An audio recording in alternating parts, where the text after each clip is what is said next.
Bonjour et merci de nous accueillir chez vous pour ce témoignage. J'aimerais tout d'abord vous demander de vous présenter en quelques mots, s'il vous plaît. Alors, je m'appelle Olivier Benoît. J'ai une formation de professeur d'éducation physique et sportive à la base. Et aujourd'hui, depuis pratiquement 20 ans, je fais de la formation en plus sur les pratiques corporelles. Les métiers du sport, les pratiques corporelles, le projet pédagogique. Donc je fais de la formation pour les enseignants, les travailleurs sociaux, notamment sur les médiations, on dit les médiations corporelles. Je voudrais vous en demander un peu plus concernant vos maux de dos. Et depuis quand vous souffriez? Je fais partie des gens qui pensent que les problèmes, les troubles musculo-squelettiques, il faut voir ça plutôt comme une approche, comme une cause globale et environnementale. Il n'y a pas que la cause mécanique. Il y a des causes émotionnelles, il y a des causes culturelles, il y a des causes diététiques, etc., etc.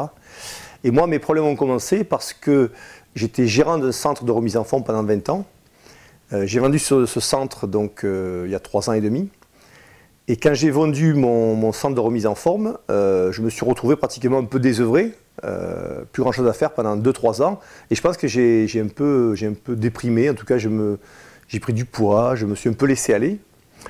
Et mes problèmes de dos ont commencé à découler de cette prise de poids, du fait de rien faire, de beaucoup moins faire, etc., quoi.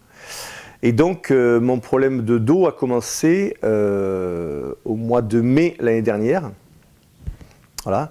Donc, ça s'est déclenché avec des claquages musculaires, mollets, ischio, sciatiques. Et puis après, on a découvert une hernie discale L4, L5. Voilà. Donc, bien sûr, au départ, j'ai été très consciencieux. Je suis allé voir les médecins classiques traditionnels qui m'ont fait des radios, des IRM, des scanners. Pas grand-chose au niveau thérapeutique, à part du repos. Et comme en fait, moi, je voulais vraiment avancer, j'ai commencé à prendre en main tout ça, quoi. Et avez-vous essayé d'autres choses? Kiné, ostéopathe, par exemple? J'ai 2 copains qui sont ostéopathes, qui m'ont traité tout ce qui est, on va dire, structurel au niveau du fond, hein. Un de ces 2 ostéopathes a une approche plutôt dans la dimension émotionnelle, donc sur le stress, sur la gestion du stress, etc. Et après, à vrai dire, j'ai fait pratiquement que des techniques alternatives, puisque la médecine classique me recommandait soit du repos, soit des infiltrations que je ne voulais pas. Donc les infiltrations, souvent, c'est à base de cortisone, donc il y a un effet qui soulage le symptôme immédiatement, mais qui ne prend pas en compte la cause. Déjà, sur ce premier point, ça ne me plaît pas trop au niveau de la démarche. Et après, on a des effets secondaires 3-4 ans après, parce que la cortisone met du temps à l'évacuer, à l'éliminer, quoi. Donc je ne voulais pas tomber là-dedans. Alors les médecins classiques, pour la plupart, me disaient qu'il valait mieux éviter si on pouvait. Certains médecins classiques me disaient aussi d'éviter l'opération si on pouvait. Donc je les ai écoutés aussi. Ça correspondait bien à ce que je pense et je les ai écoutés aussi. Ouais. Vous n'aviez pas d'appréhension avant de commencer à utiliser le champ de fleurs? Le champ de fleurs, en fait, moi j'approche les 100 kg. Donc c'est clair que 100 kg posés sur un tapis, on appelle ça le tapis 1000 fleurs, donc c'est des fleurs en céramique avec des petits picots qui piquent, qui stimulent en fait. Au départ, on recommande de faire ça avec une serviette et éventuellement un t-shirt, ce que j'ai fait au départ. Et ça a été vraiment utile. Après, j'ai enlevé le t-shirt, après j'ai enlevé la serviette et j'ai fini au bout de 1 mois à pouvoir me mettre sur le lit de fleurs. Directement la peau nue sur le lit de fleurs, quoi. Voilà. Mais c'est hyper stimulant. Par contre, ça, c'est vrai que ça a un effet immédiat. Au bout de 5 minutes, on sent que ça dégage de la chaleur, ça dégage, je suppose, de l'adrénaline, des endorphines, parce qu'on sent vraiment qu'il y a une chaleur qui envahit tout le dos, quoi. Et puis on est rouge. Le dos est complètement rouge, on voit les marques des petits points de partout.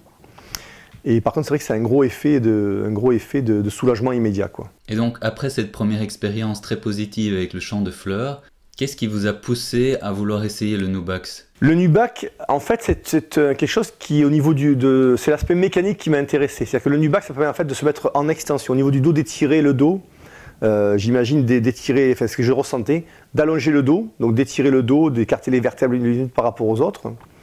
Et donc, ça avait un effet complémentaire au lit de fleurs. Et donc moi je l'ai associé avec cet exercice de respiration que je connais qui s'appelle la respirologie, qui est un exercice de respiration profonde.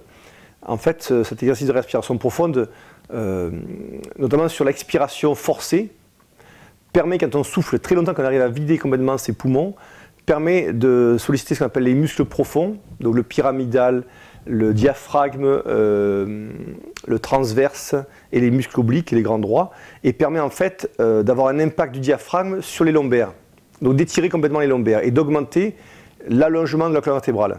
Alors le NuBack permet déjà d'étirer, d'allonger son dos, et la respiration rajoute de l'étirement. Ce qui fait que, au bout de 10 minutes de pratique, on sent qu'il n'y a plus de pincement, en tout cas on ne sent plus le pincement. Ça étire, ça soulage. Après c'est clair que si on le répète, si on fait ça pendant 10, 15, 20 minutes, tous les jours, c'est clair qu'au fur et à mesure on sent que ça fait du bien, que ça étire, que ça soulage, quoi. Et est-ce que vous trouvez que le NuBack est facile à utiliser? C'est pas compliqué parce que c'est induit par le fait qu'on souffre. Donc quand on souffre, en fait, on cherche toujours des solutions pour arrêter de souffrir. Et c'est vrai que les cachets ne faisaient plus d'effet, ou très peu, ou il fallait que j'en prenne tellement pour pouvoir soulager mes douleurs, que j'ai tendance à aller naturellement sur l'utilisation de ces appareils-là, quoi. Le NuBack, je le faisais tous les matins, parce qu'au réveil, c'est vrai que je passais des nuits blanches. J'avais tellement mal au dos que j'avais vraiment du mal à dormir. Donc le matin au réveil, je faisais le NuBack avec la respiration. Et je faisais le lit de fleurs plutôt le soir. Plutôt le soir parce que ça me permettait de commencer à m'anesthésier, à m'endormir. Ça me permettait de m'endormir. Donc j'avais trouvé ce rythme-là. Je le faisais tous les jours. Je l'ai fait tous les jours. Et au bout de 5-6 mois, je faisais ça 3 fois, 4 fois par semaine, ou quand vraiment j'avais besoin, quand je sentais que j'avais mal, quoi. Puisqu'en fait, au fur et à mesure, la douleur s'estompait. Mon mal de dos s'est estompé en 7 mois. Et j'ai utilisé ces deux appareils pratiquement pendant 6 mois, au moins 3 ou 4 fois par semaine. Voilà. Mais comme sans le faire très longtemps, je le faisais 10 minutes. Je l'ai eu fait par moment dans l'été, le lit de fleurs, je l'ai fait pendant des demi-heures entières parce que je m'endormais carrément dessus. Une fois qu'on arrive à supporter ce cap, passer le cap de la stimulation qui est quand même relativement, entre guillemets, douloureuse ou très stimulante, on finit par être anesthésié et on finit par s'endormir. Voilà. Et donc, ouais, je l'ai utilisé pratiquement pendant 6 mois. Le dernier mois, comme je n'avais pratiquement plus de douleur, je l'ai pu utiliser. Les douleurs s'estompaient, ça me nuisait, puis au fur et à mesure, je les sentais de moins en moins. Donc c'est vrai qu'après, je ne l'ai plus utilisé, je l'ai prêté à un copain d'ailleurs. J'ai pu me remettre au sport grâce à ça, et je pense que j'ai eu mal au dos parce que j'avais arrêté le sport. Est-ce que vous recommandez le chant de fleurs ou le NuBack à des personnes autour de vous, des amis, des connaissances? Mieux que ça, parce que moi, dans mes stages de formation, j'ai des stages qui sont basés sur les troubles musculo-squelettiques. Et donc, je m'adresse à des gens qui font de la manutention de malades, par exemple, des infirmiers ou des éducateurs.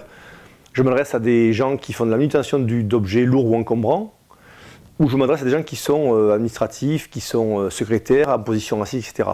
Et dans mes 3 programmes basés sur gestes, posture, manutention, dans mes 3 programmes, dans la partie réservée aux solutions possibles envisageables, j'ai la plaquette et du NuBack et du tapis 1000 fleurs.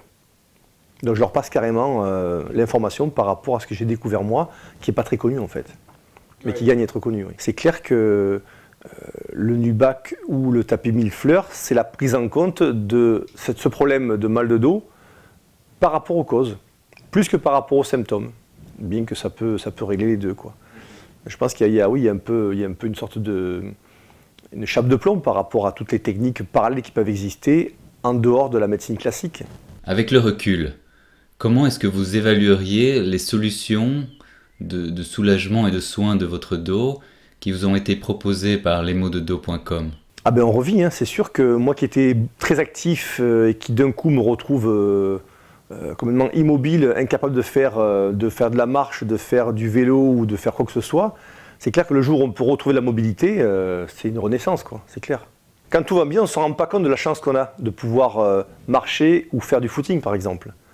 Moi qui suis très sportif à la base, le jour où j'ai pu, au bout de 7 mois, refaire un footing, quel bonheur! C'est ça le côté magique, c'est que pendant 7 mois, je n'ai pas pu avoir le plaisir de pouvoir courir naturellement, spontanément, sans craindre d'avoir mal. Donc ça, c'est clair qu'il y a un côté magique à pouvoir comment dire, bénéficier ou jouir à nouveau de la possibilité de faire des choses sans arrière-pensée, sans crainte, sans douleur. Ça c'est sûr, ouais. Quel bonheur.